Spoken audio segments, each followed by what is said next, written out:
Hi team, Coach Alexa here.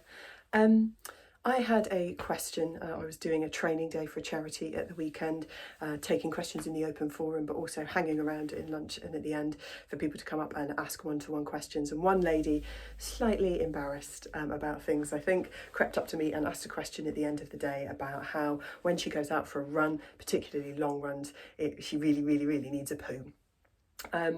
And one thing I would say is that running is awesome at fixing constipation, getting things moving through our digestive system. The act of running gives it all a good shake and a squeeze, and it really, does get things moving, which sometimes is not what we want when we're, sort of desperately trying to hunt for a public toilet on a run.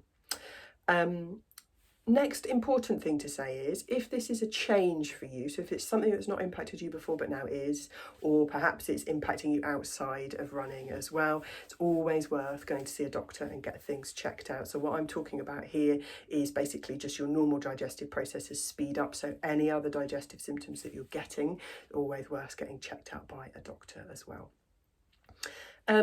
The biggest suggestion I would make is to try and work out what other factors, other than the running, which is going to speed things up, might be speeding things up as well. And that's predominantly the food that we're eating.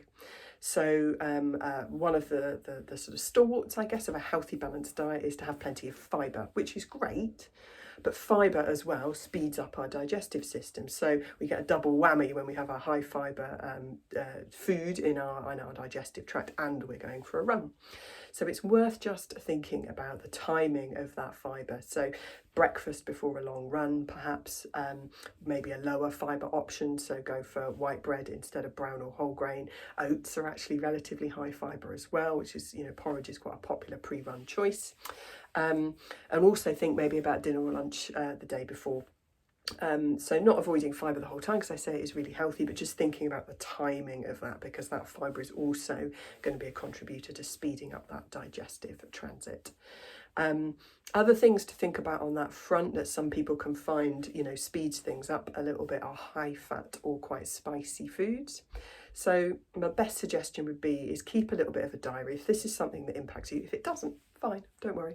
But if it does, keep a little bit of a diary, perhaps around your training diary of, the runs that you went on, what the symptoms were, did you have any digestive problems, and then what did you eat during the run, before the run, and maybe even the day before the run, and where you can start to piece together a little bit of a pattern for you and what foods might be impacting things.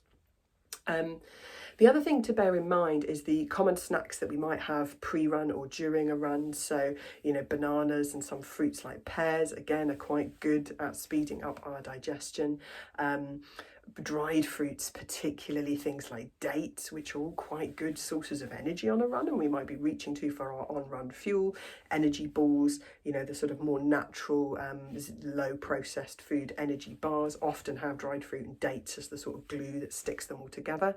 They're great for energy, but again, if you struggle with this sort of needing to poo out on a run, they're also great at speeding up your digestion. So those are things that you might consider just trying avoiding those for a couple of runs and seeing if that makes a difference as well. So yeah, keep a bit of a note of what you're eating. Avoid those foods that are likely to speed up your digestion. So it's as simple as popping on the NHS website and saying what should you eat if you've got constipation. Those are the foods that are going to get things moving and probably ones to avoid when we're running.